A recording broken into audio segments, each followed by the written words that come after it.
Welcome back, YouTubers. Thank you for joining me. This is a 2019 Ford F-150 3.5 turbo. I'm going to show you guys how to do the front brakes and rotors on this truck. First, you have these two 13mm bolts.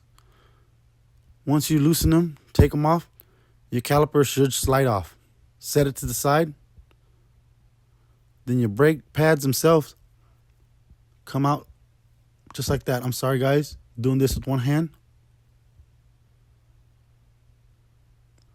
Then once your brake pads come out, you got these two 21mm bolts back there. Loosen those, lefty loosey, righty tighty.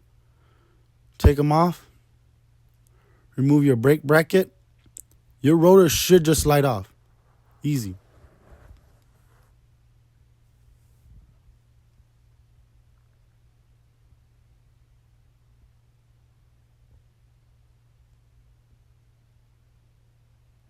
Once you get that off, go ahead and clean and prep your surface for new rotor and brakes. We're going to go after this brake caliper. I'm going to show you guys how to compress it. Get it ready for the new brake pads.